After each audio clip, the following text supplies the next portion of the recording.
This podcast is a member of the Place to Be Nation family. Visit us at placetobenation.com, the only place to be in your pop culture world.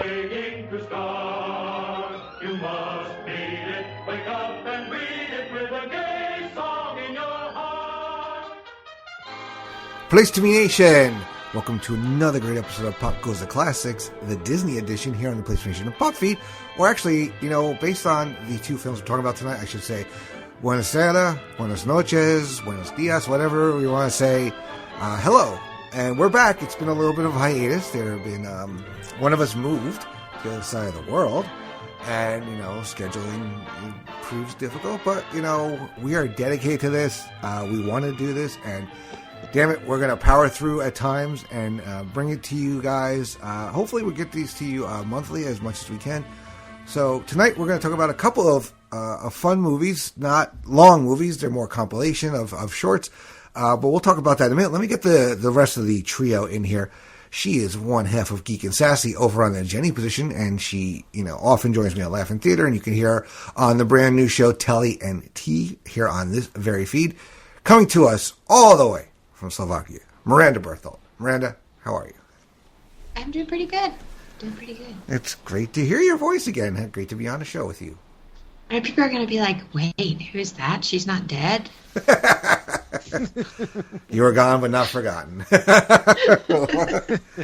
And that other person giggling around is our good friend Steve Riddle. Steve, how are you doing? I'm good. How are you, Andy? I'm great. Thank you for being on as well, and kind of going back and revisiting some movies that you've already done some great written pieces about, and now you get to talk about in audio form. So we really appreciate it. Mm-hmm.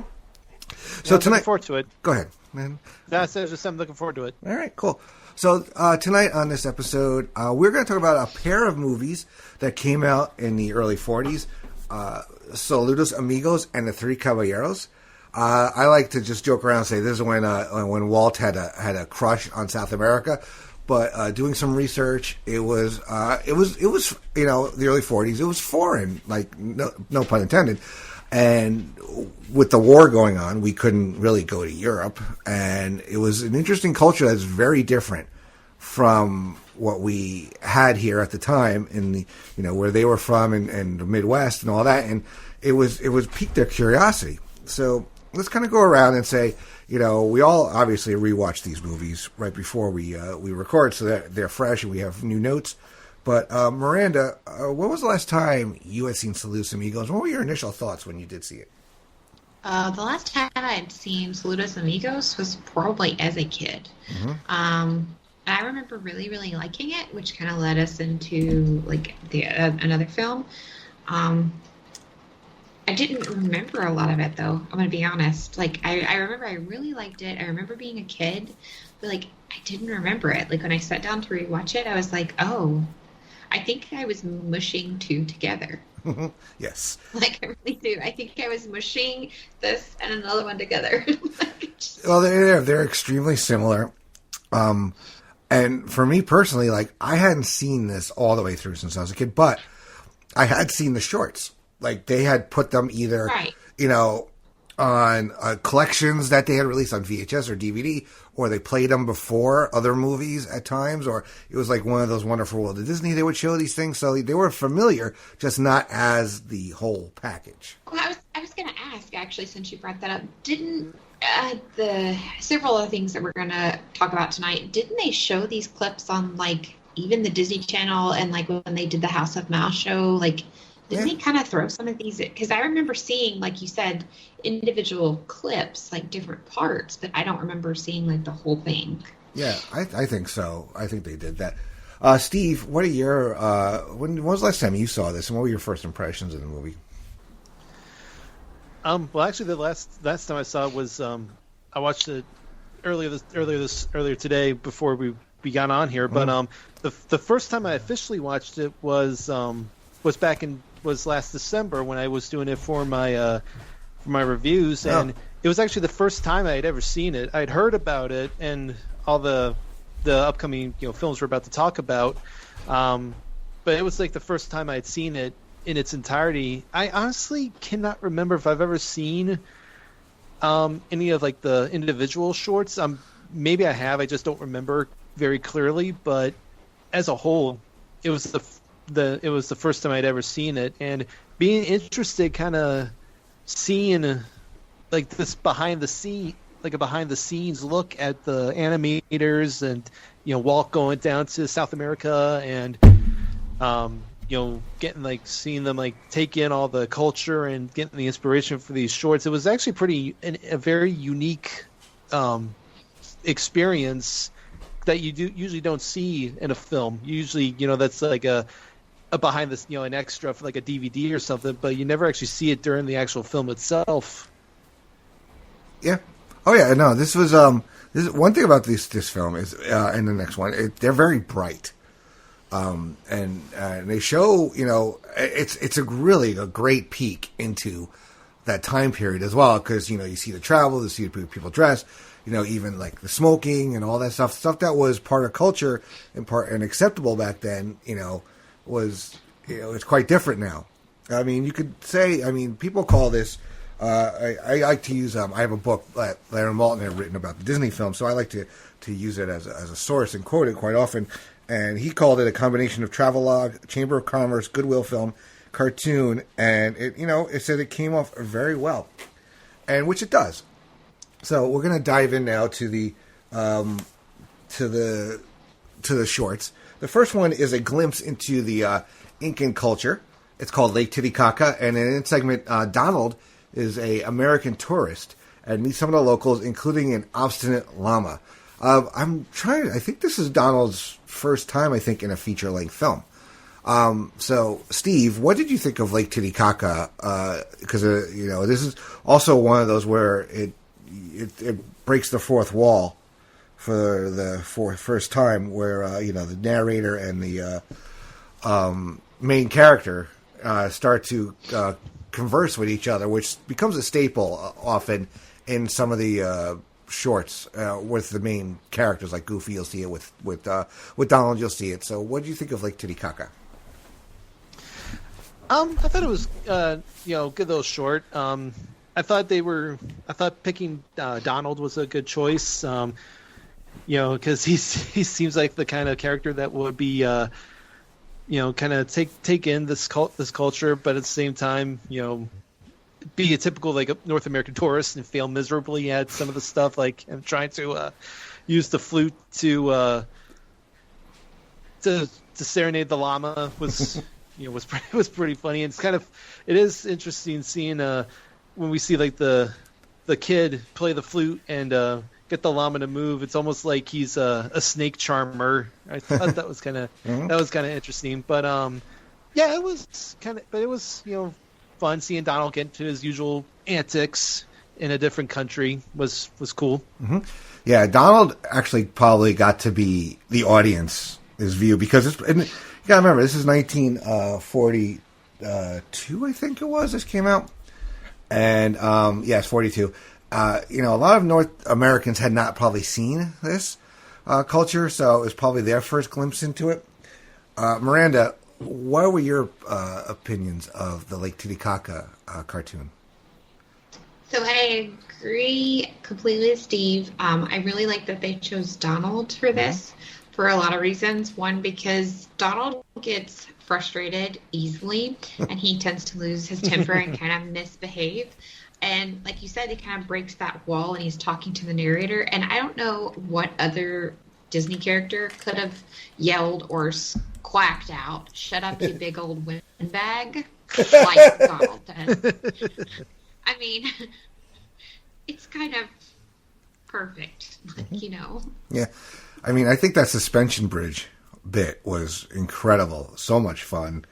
And just, Donald just, he is my favorite Disney character of all time. So anything with him, I instantly will love. But yeah, this was a lot of fun. Mm-hmm. So the next one, though, is Pedro, which is a small anthropomorphic airplane from an airport near Santiago, Chile. He engages in his first flight to retrieve mail from Mendoza with disastrous consequences. He, though, manages safely to return to the airfield with the mail, which happened to be a single postcard. Now, we see this a lot these anthropomorphic, say it 10 times fast, characters in shorts, which we actually will see in other movies we talk about on this in the next episode. But Miranda, how adorable was Pedro? I thought it was really cute. I mean, I can imagine when it originally came out, this was probably pretty close to the first time that they saw something like this. I don't know. Somebody's probably going to be like, and you're wrong. But I would assume, as far as what Disney's done, this is the first time you're seeing like a plane that's sentient, basically. Yeah. So it was pretty cute, and I think it kind of, to me, knowing what we have to look down the road like much later, it reminded me of like cars and planes, and you know, when Pixar becomes a part of things. I thought it was really cute. I loved the whole like, I'm responsible for this, and I have to show my parents that I can do this. You know, like, it's really cute. Yeah, it was very Little Engine That Could-esque, I would say. Yes, very much so. And yeah, and you made a great point about cars and planes. John Lasseter, his transgressions aside, you know, was the closest thing we had to Walt for a while, and he really took to the past for inspirations. And, you know, that's kind of where I'm sure part of this short, and a little part of, you know, of his thoughts going into creating cars. Steve, what do you think of Pedro? Yeah, it was cute. Like you said, I think when they made the movie Planes, you know, almost 70 years later, they probably drew a little inspiration from this one. Yeah, actually, the Little Engine That Could, that was a good comparison to it, because that's really what it was. You know, Pedro making this first big trip, and I thought it was good that they made the big mountain kind of, they gave it like a really, you know, scary face to kind of amp up the tension. And for that little brief moment, you think, you know, Pedro's not going to make it in the end, but he does. And the reveal that it was just like one little postcard in the mailbag, like Pedro went through all that just for one postcard, but you know, he did what his job was, and it was, you know, good little feel good story here. Oh yeah, and beautiful, like a lot of beautiful shots of Buenos Aires. You know, the fun feast and dance sequence was a lot of fun. And then we move on to El Gaucho Goofy. In this segment, American Cowboy Goofy gets taken mysteriously to the Argentinian Pampas to learn the ways of the native gaucho. This should have been called How to Be a Gaucho in the old Goofy set. And it's actually a bonus feature on the Walt and El Grupo DVD, which is something I still need to watch. But, you know, it's in its original format, which is great. And it you know, it had you know, you see today with the 2020 culture, the disclaimers that we see now in the beginning of these movies, so they can preserve them, because they really should be shown in their original format, but with, you know, these disclaimers that say outdated cultural depictions and tobacco usage. I really, you know, I wrote in my notes, Goofy smoking, ? Some great slow motion sequences, you know, Steve, This I think also, this was also Goofy's first probably feature-length feature on the big screen. I'm sure he appeared in shorts before other movies, but what do you think of El Gaucho Goofy? Yeah, it was, like you said, it was pretty much just one of those standard Goofy shorts that were coming out during this time, with him doing all various, you know, different things to varying degrees of success or failure. You know, anyone who knows Goofy knows that he can take something that looks so simple and make it overly complicated, you know, without realizing it. But you know, it was fine for what it was. You know, showcasing you know, the similarities between like I said, between the American cowboy and the Argentinian gaucho. You know, it was what it was. Yep, Miranda, what are your thoughts on El Gaucho Goofy? I mean, I thought it was cute, and I appreciated it for what it was. I remember it not holding my attention as much as maybe, say, others. I do like when he goes to sing the song, like at nighttime, he goes to sing like the melancholy song. And like the narrator, which again I really appreciate with these shorts, is there's like a narrator and they're kind of interacting with each other. It explains like the gaucho's not always sad, and so he does this lively, like I can't pronounce it, but it's the dance of a farmer's daughter. Uh-huh. So I thought that was really cool, kind of the difference, and just just not as, I don't know, not my favorite, but it was well done. Yeah. There are a lot of probably stronger Goofy shorts, a lot of his how-tos and stuff. I mean, they're still coming out with them. I mean, there was How to Hook Up Your Home Theater came out a few years ago, so they're still... That was funny. Yeah, they're still looking to keep it. And, you have that classic Goofy that, I can't, that's one thing I can't do, is that, like, kind of yell or scream he does when things go kind of sideways for him. But, Goofy is always a tremendous amount of fun. So then our last short on this compilation movie, that's only 42 minutes, is Aquarela de Brazil, which is Portuguese for Watercolor of Brazil, and it involves a brand new character, Jose Carioca, from Rio de Janeiro, Brazil, and he shows Donald Duck around South America. They have a drink of cacha, which is actually a distilled spirit made from fermented sugarcane juice, and introduces him to the samba, to the tunes of Brazil and Tico Tico no Fuego. So I thought this was great. I'm a big fan of Jose Carioca and somebody else who comes in the next movie. So Miranda, what did you think of this last short?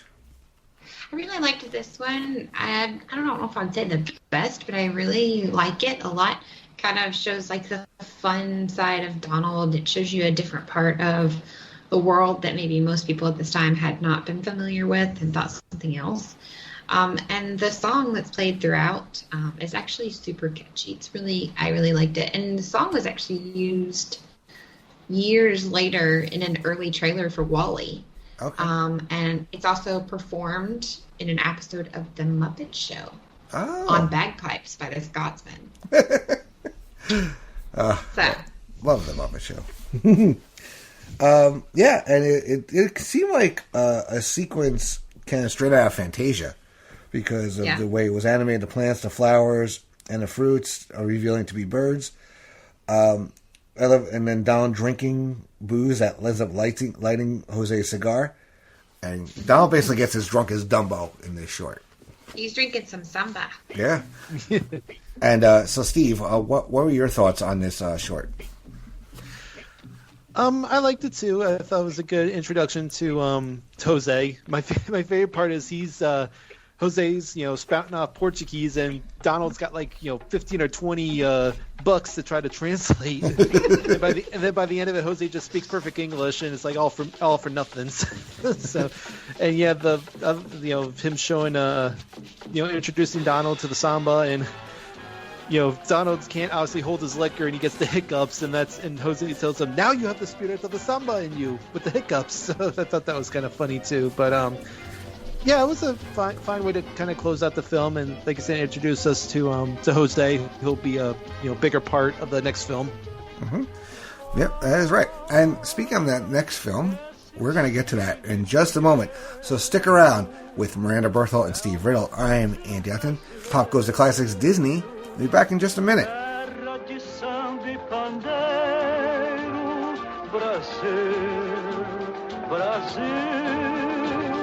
Pra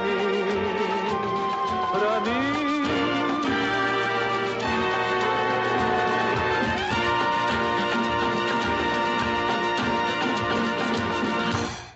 We're three happy chappies with snappy so happy you'll find us beneath our sombrero.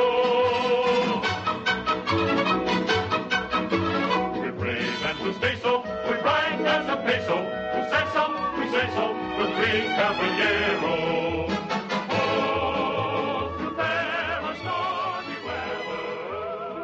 And we're back with Pop Goes the Classics Disney on the PlayStation Pop Feed. I'm Andy Atherton, along with my co-hosts Mirandia Berthold and Steve Riddle. We're talking about a couple of films from the early 1940s that were more like compilations of many shorts involving around South American culture. First, we talked about Saludos Amigos. Now we're moving on to 1944's The Three Caballeros. It was produced and by Walt Disney, released by RKO. It premiered in Mexico City on December 21st of that year. It is plotted around a series of self-contained segments strung together by the device of Donald Duck opening birthday gifts from his Latin American friends. Several Latin American stars appeared, including Aurora Miranda, sister of Carmen Miranda, and Dora Lutz, as well as singer and dancer Carmen Malia, appear in the movie. It was part of the studio's goodwill message for Latin America, which stars Donald Duck, who in the course of the film is joined by Jose Carioca, who was introduced in Saludos Amigos, the cigar-smoking parrot, and he represents Brazil, and later friends with the pistol-packing rooster, Panchito Pastoles, who represents Mexico. So we'll kind of go around and say, what our initial thoughts. So, Steve, now was this also your first time for the your watch for the written pieces? It was actually, although there was one segment in here that I do recall seeing when I was younger, very vaguely, which we'll talk about. But again, as a collective whole, the first time I watched this film was back in December for the reviews. Mm-hmm. All right. What are your initial thoughts? Again, I thought it was an interesting look at the South America, Central American culture. This felt more like a film than Saludos Amigos did. That one felt more like a documentary with just a few shorts attached to it. This one actually felt like a more complete film with the story of it being Donald's birthday and him getting all these different gifts from Jose and eventually from Panchito. Mm-hmm.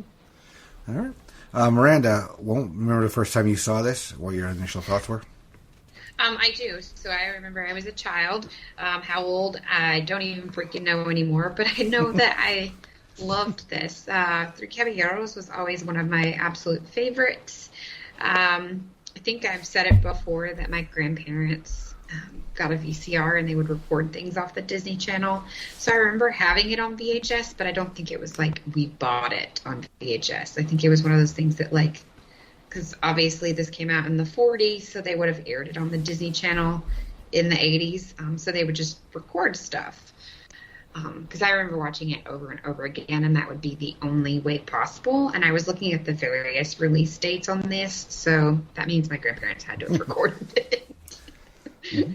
So I've always loved this one. It's always been one of my favorites, and I'll get into thoughts on once I rewatched it as we kind of go along. All right, cool. Yeah, I mean, I remember seeing this as a kid.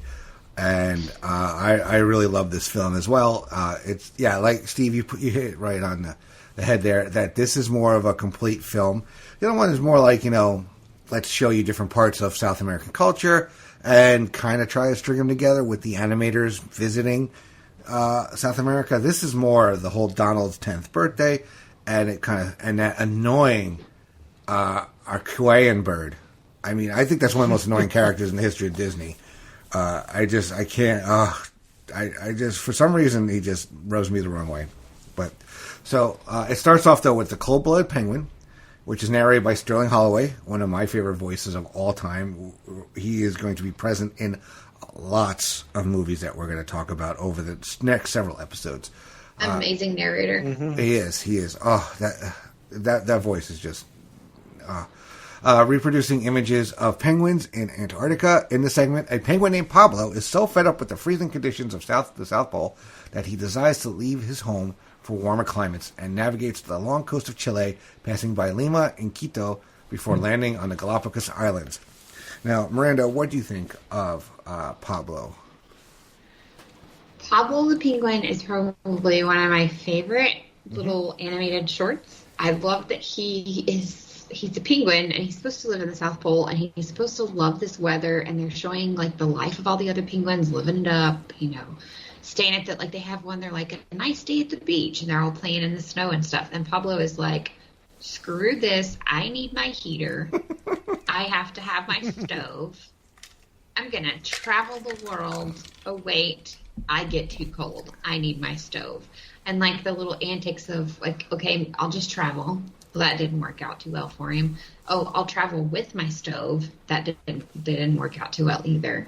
So I've always loved this one so much. And the narrator, as you guys said already, was the best narrator for this. Fantastic. Just kind of takes it over the top for me, at least. Mm-hmm. All right. And Steve, what do you think of the Cold-Blooded Penguin? Yeah, I agree. This was a fun segment. This was the one I remember watching, but haven't watched before. But what's weird is that the memory I have of it is it's not the version I saw of it is not narrated by Sterling Holloway. It's narrated by the actor who voiced Professor Vivian Drake. Oh, so I'm sure it was probably for probably was like a Wonderful World of Disney thing or something. I honestly do not remember, but yeah, it was fun. Watching it, I'm thinking to myself, a penguin who hates the cold. Oxymoron, anybody? but and yeah, seeing him kind of come up with the various ways to try to leave and then eventually get to where he is. And then, of course, the irony of it all is he gets to where he wants to go, and then he gets homesick and he wants to go back. He wants to go back. So that's kind of funny. But yeah, it was a cute little segment. I mean, I'm sure we've all felt like Pablo at some point where we get sick of cold and want to move someplace warm. That's how I am now. Get sick of the heat, we move someplace cold, which is what I just did. Yeah, we're the opposite. Like, it does get, in the Northeast, we do get hot up here, but I can't take the cold. Oh, I can't. I am Pablo. And I'm Elsa. Cold never bothered me. All right, and our next short is The Flying Gauchito. And this segment, an adult narrator, voiced is by Fred Shields. He involves the adventures of a little boy from Uruguay and a winged donkey who goes by the name of Burrito, which is Spanish for little donkey. Kind of on the nose in some of these shorts. This is fun. The Gaucho Bay. The Gaucho boy is hunting an ostrich. Named Pepito. And then it takes place in Brazil. And it takes place in Uruguay. My notes are incomprehensible because I guess I watched this late at night.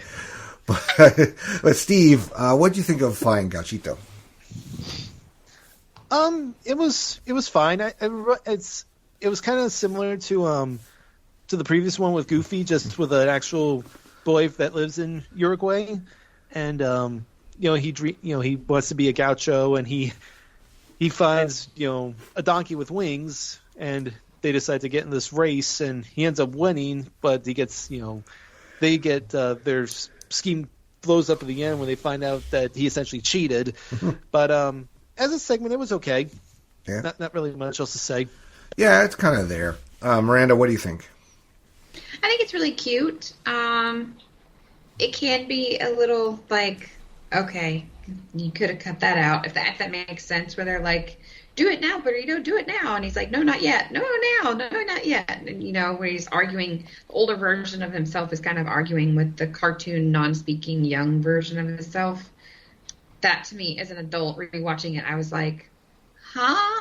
Like, I don't know why, but I just didn't enjoy it as much as I did prior. Yeah.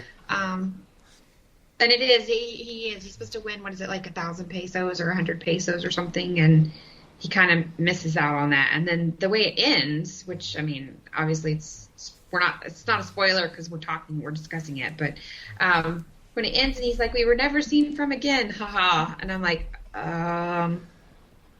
well, somebody saw you again because you're narrating the story, but maybe that's me overthinking the whole thing. Yeah. I think so. It's cute. It's one of those, if it's on, fine, yeah, I'll watch it, but I'm not going to seek it out, this short. But next we got Bahia, which is a pop-up book trip through the Brazilian state of Bahia, as Donald and Jose meet up with some locals who dance the samba, and Donald ends up pining for one of the women, who is portrayed by singer Aurora Miranda. This is, I think this is a lot of fun. For 1944, the mix of animation and live action, growing up as a kid, when you first see Roger Rabbit, you're like, oh my God, this is so amazing. They were doing it years and years, like 40 years or so beforehand. They were doing the mixes of animation. That annoying bird shows up again. There's a weird instrument. I couldn't tell. That annoying Hawaiian bird is my favorite. I don't know. I just, there was something about him that rubbed me the wrong way. Yeah. I don't know. Just maybe it's the stuff that made him nightmares for me. I don't know. Speaking of the birds, I did like that little segment where they were showing Donald all the various birds of South America, and I wonder if I wouldn't have been surprised if that was inspiration for the Enchanted Tiki Room of Disneyland. Oh yeah. Mm-hmm. Yeah, I think so. Yeah, because there was there's the South American bird, there's the French bird, there's the German bird. I think it was a nice combination of all that, and I think it did have something to do with it. And then Donald's a player. You see him hitting on Aurora Miranda. But so Miranda, what are your thoughts though on Bahia? Bahia is actually one of my favorites. I like that they're kind of taking this trip through, and what really cracks me up is he's like, "Have you ever been to Bahia?" And he's like, "No," and then he asks him like 3 or 4 more times, "Have you ever been to Bahia?" And Donald's like, "No." I really liked that, and I do like the mix of, because it was probably the first time that it had been done, the mix of cartoon and live action, which maybe it wasn't. It's the first time I really remember that coming into play, but I think it was done fantastically. I'm a huge fan of Carmen and Aurora Miranda. I mean, why wouldn't I be? We share a name. It's pretty awesome. No, I always liked them as kids. I don't know why. They're very talented women. So they picked great people for that, or a great person for that part. I just thought it was really cool to kind of add those things together. And now they're dancing the samba, and I love again that we get to see Donald be Donald. Kind of like I said earlier, he gets kind of angry and he misbehaves sometimes. He's getting mad at the real men that she's like dancing and singing with, because he's like, "You're taking her time away from me. Like, she should be looking at me. Like, I am important here." Yeah, Steve, what are your thoughts on this short? This was definitely the highlight of the film for me. To piggyback what Miranda said about, Jose is constantly asking Donald, "Have you been to Bahia? Have you ever been to Bahia? Have you ever been to Bahia?" And then Donald says to him, "Well, have you ever been to Bahia?" And Jose's like, "No, I haven't." I thought that was kind of funny, and the whole the whole sequence was really, really good. Like you said, implementing live action with animation, which really hadn't been done that much. Like you said, was really good. And all I could think to myself was as Donald was fawning over Aurora, thinking, he better be glad that Daisy's nowhere to be found. Otherwise, she'd be pretty pissed off. Oh yeah, she would. She's sassy. Because she had been introduced prior to this film being released. So, Donald, he's got to watch his P's and Q's when it comes to Daisy. But so yeah, and I did. I kind of looked because I wanted to know some more about these people that they brought in. You mentioned about her Aurora Miranda being the sister of Carmen Miranda, who, for those that don't remember, was the lady who made the fruit hat famous. Yes. So I thought that was pretty interesting. I liked how they got people of the from South America and Central America to be in this film and play up the culture of these of the countries. I thought that was so smart casting there by Disney. Mm-hmm. Yeah, this definitely falls under something Walt had loved, was edutainment. He wanted to educate, but entertain. But, there are times sometimes, Epcot is founded on this, that they want to educate you. So they kind of combine the two. And I think this is a great learning tool. I mean, if you're listening and you want to teach your kids about South American culture, watch this. I mean, they will envelop it. I mean, it's so pleasing to the senses, and it may get them interested in learning more about it. And then we move on to Las Posadas, which is the story of a group of Mexican children who celebrate Christmas by reenacting the journey of Mary, the mother of Jesus, and St. Joseph searching for a room at the inn. Posada means inn or shelter in Spanish, and their parents told them no posada at each house until they came to one where they were offered shelter in a stable. This leads to festivities, including the breaking of the piñata, which in turn leads to Donald Duck to break his own piñata as well. And this is also where Panchito shows up for the first time. And it's funny, we talk about Donald. They obviously don't know Donald very well, because Donald has a very short temper, and you can't keep asking him if he's been to Bahia over and over and over without him getting annoyed. And also, a piñata is not something that is going that give an angry duck. Yeah, you're just asking for trouble there. So, Steve, what do you think of Las Posadas? Well, before that, you mentioned about Donald's frustration. The scene where Jose basically uses black magic to grow, and then Donald tries to do the same. He ends up just overinflating himself over and over and over again. Was a funny segment. But yeah, I mean, it was kind of nice little showcase of how Mexico how they celebrate Christmas and the customs they have. And like I said, just basically to introduce us to Panchito, with Donald flailing, trying to break his piñata and failing miserably like usual. Yes. And Miranda, what did you think of this short? I could totally agree. I like that they not only, because the whole time they're basically showing you the culture, right? And so adding that extra layer of the culture in the way that they celebrate something, the way that they look at a Christmas story, basically, was really neat. And it kind of just adds an extra bit of like, hey, we're trying to show you this. Look at all points, I guess. Mm-hmm. Yeah, I mean, it's like I said, it's a lot of fun. It becomes like more of a party as well once Panchito shows up, I think, and that leads us into the next short, which is Mexico.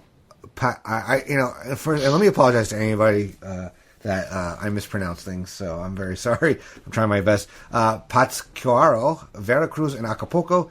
Panchito gives Donald and Jose a tour of Mexico City and the country of Mexico on a flying sarape, or a magic carpet. Several Mexican dances and songs are learned here. Key point is to what happens later is that Donald is pining for more ladies again, tries to hound them down every single one he sees and gain return affections. Once again, he fails every time and ends up kissing Jose while blindfolded. Yes, Donald is kind of a horn dog, Just slightly. Yeah. He says, "Hi, you toots," several times, which is he hitting on women on the Mexican Riviera. Mm-hmm. This is very of the time, so to speak. This is not you have to think about that. But Steve, what do you think of this one? This short? Again, it was a nice little look at Mexico, its history and its culture.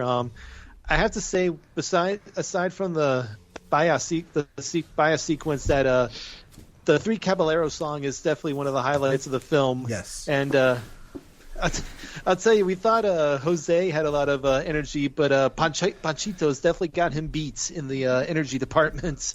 Him just flying around and shooting off his pistols and all that stuff. And yeah, like I mentioned earlier about Donald should be lucky that Daisy's nowhere nearby him, chasing after all those women on the beach.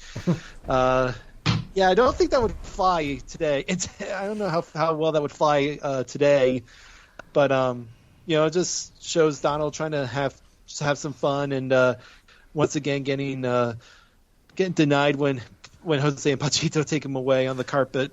Yes, one thing I could say about the scene, the three of them, they're a great contrast in colors, and their personalities meld fairly well too as well. Miranda, what do you think of this one where Panchito kind of takes the lead and they go on a tour of Mexico? So I love Panchito. When I was rewatching it, because I decided to rewatch this again today, just to make sure. And Caden was like, "Wait, where's the red one? Where's the red one?" And he's like, "Oh, there's the red one." So apparently Caden really likes Panchito. So I do too, because I think it kind of like puts it all together, because they are the Three Caballeros. So gotta have all three of them. But I think you have to take a lot of this segment, and I'm probably going to get some flack for this because I'm a woman, but I think you have to take it with a grain of salt. And while maybe it's not okay to, like, it's never been okay to just, like, catcall women and such. You have to understand that it was a different time and a different era. So rewatching this, I was sitting there going, none of this would be okay today. No. None of this would be okay. I do like, though, what I can say about the whole thing. What I do like is like how the women band together and they're like, oh, he thinks he's smooth. Okay. And they end up doing things like tossing him in like a trampoline, like with the sheet, doing like the trampoline toss with him several times. And one time he even pops out of his clothes and he's like, oh no, like you, like freaking out.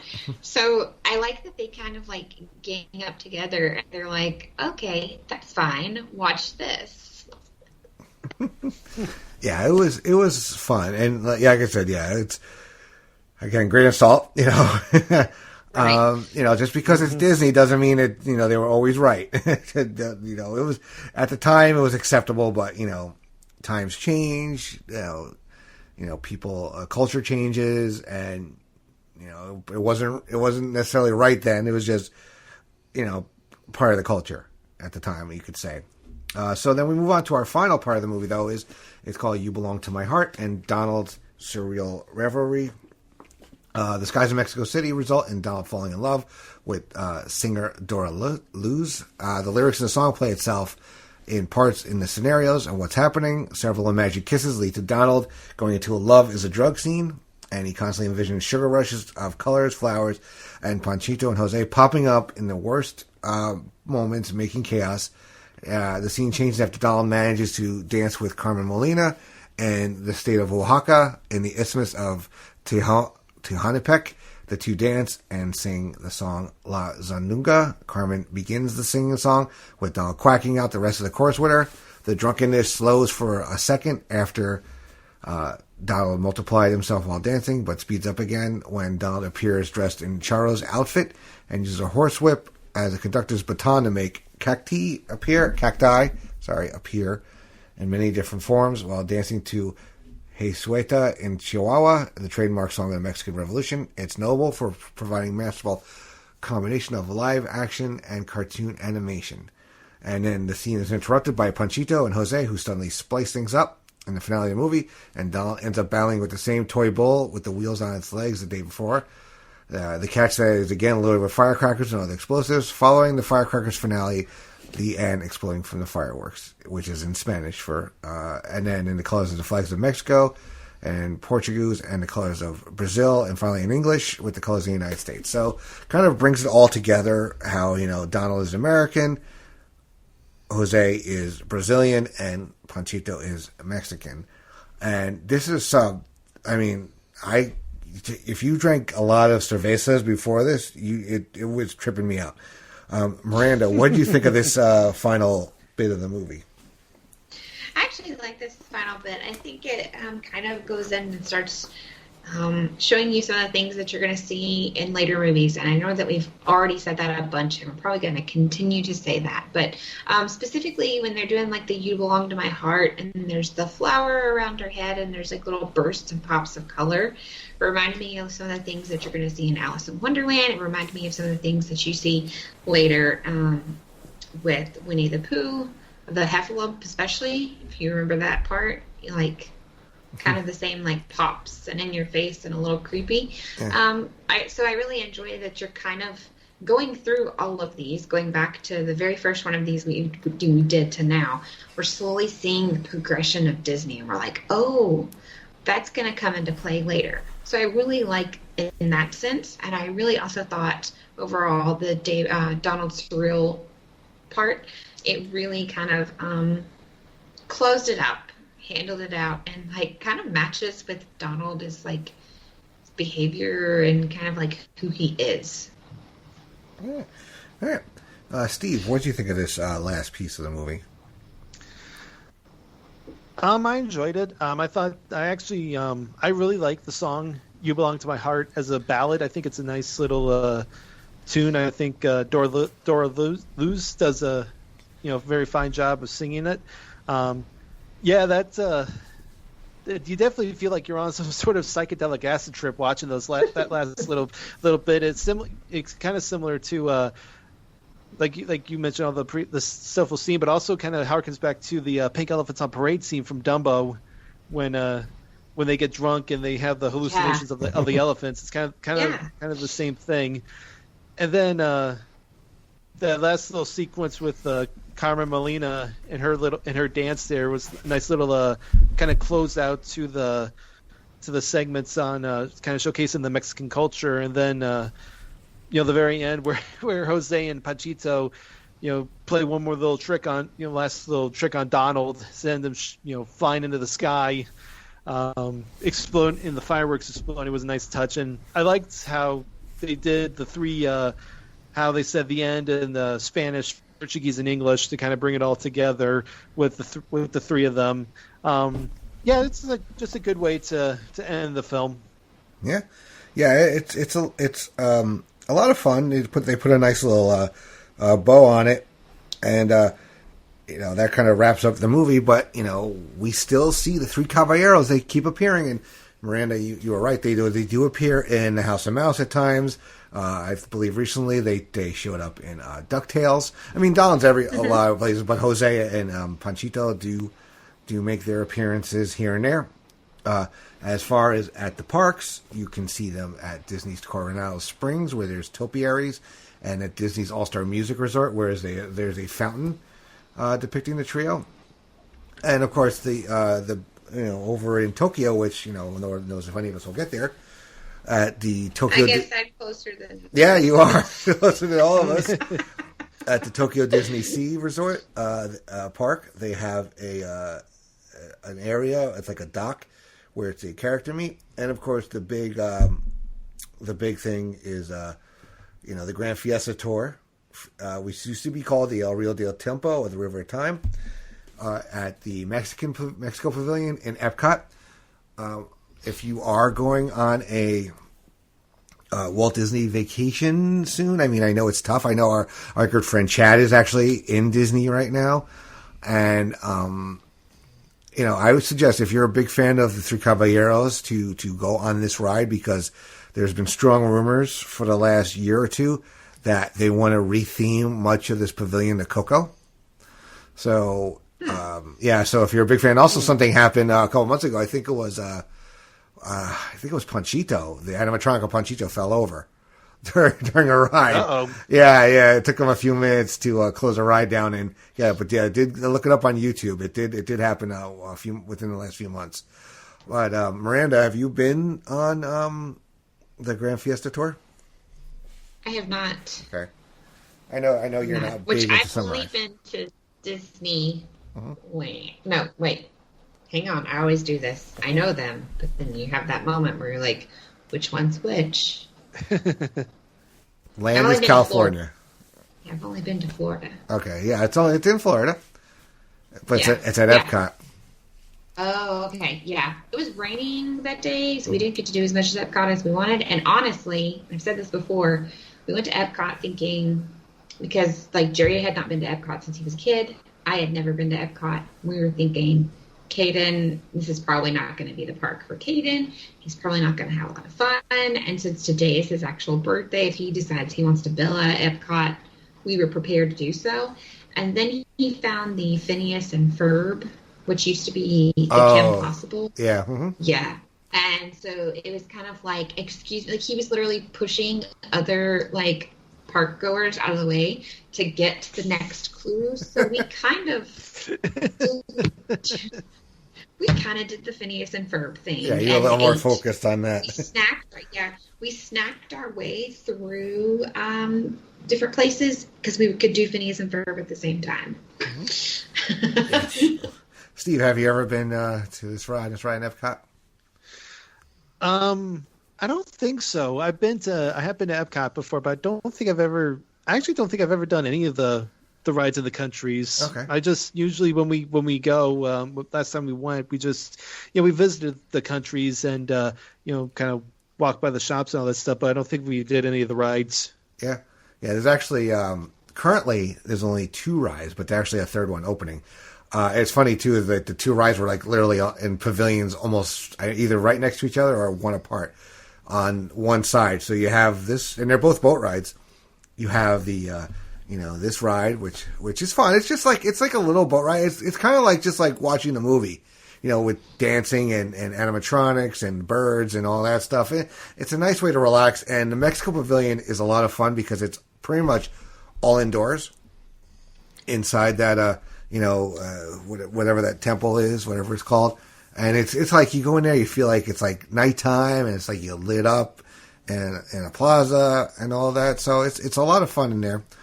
And then you have the one in Norway, which has been rethemed to Frozen. Before that, it was I'm trying to remember the name of it. But it was it's a fun boat ride. And now though, France is getting one with the Ratatouille ride, and there's rumors of a possible ride going to the England Pavilion. So that's one knock that Epcot does get, is lack of rides, or at least World Showcase. But it's a lot of fun. So. Any last thoughts on Three Caballeros that you guys want to share? No? Pretty much said all I need to say. Yeah? Yeah. All right, cool. So that's going to bring it into this episode. But on our next episode, we are going to be doing another compilation type episode here, because the next 4 movies released by Disney Animation are all compilations of different shorts, and that is Make Mine Music, Fun and Fancy Free, Melody Time, and The Adventures of Ichabod and Mr. Toad. So stay tuned for that. That should be coming very soon after this one, when you hear this on the PlayStation Pop Feed. But before we go, does anybody have any, let's see, what social media or any other work they want to direct people to? Steve, do you have anything out there, any podcast appearances that you have made recently you want to promote? Sure. Yeah, I was most recently on an episode of the Ruthlessly Aggressive podcast over on the North-South Connection. That was about 2 weeks ago. Me and Jake, we looked at the June 3rd Raw and June 6th SmackDown from 2002 as we begin the build to King of the Ring. It was a fun episode, and if I could describe it in 4 words, it would be bodily fluids and heel beatdowns. I will leave you to determine what I'm talking about when you listen to the episode. So that was a lot of fun. So go check that out. And of course, check out all the other good stuff over there, that pod feed. And then over on PlayStationNation.com, my wonderful reviews of Disney continue.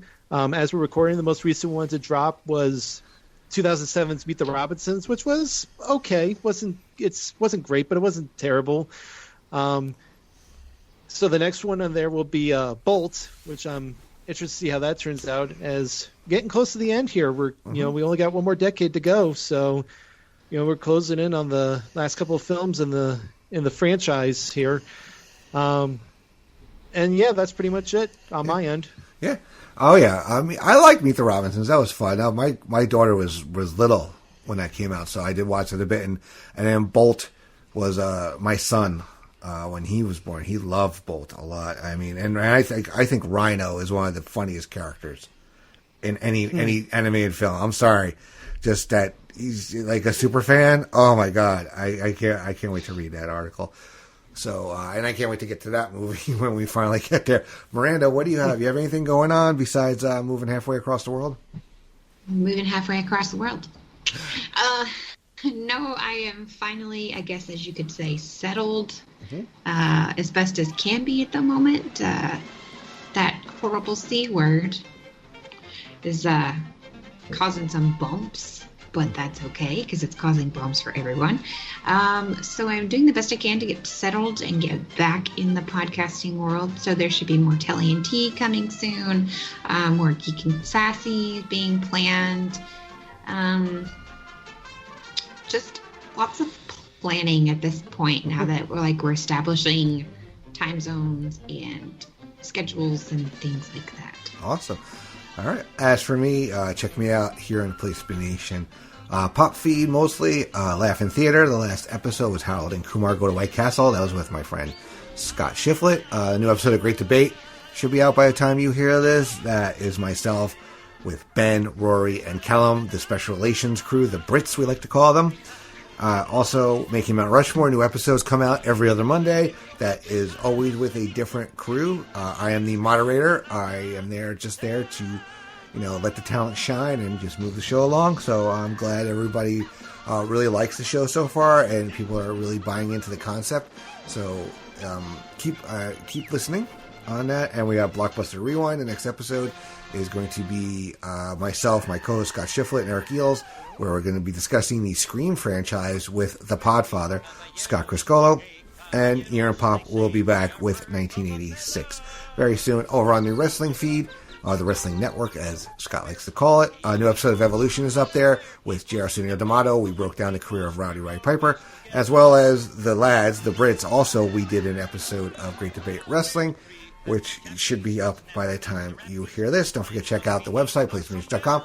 Steve's reviews are up there. They go up every Friday. Plus, Steve, you also do some other ones. You do a preview every other week of the Place to Be podcast. Is that correct? Yes. The most recent one was for WrestleMania.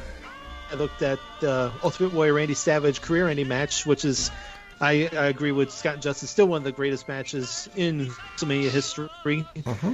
So the next one will be for the April 91 MSG house show that they do. Not sure yet what match I'm going to choose. Have to watch that show first and see what I want to review. All right, cool. Yeah, it's a lot of fun and it gives you a nice little taste of what's to come on the Mothership podcast. Don't forget to check out all the feeds. Like we said, the Jenny Position feed where Geek and Sassy lives. That is Miranda and Jenny on that fine show, one of my favorite shows to listen to that I am not on. And as well as the North-South Connection, which features lots of great shows like the Journey Through Infinity.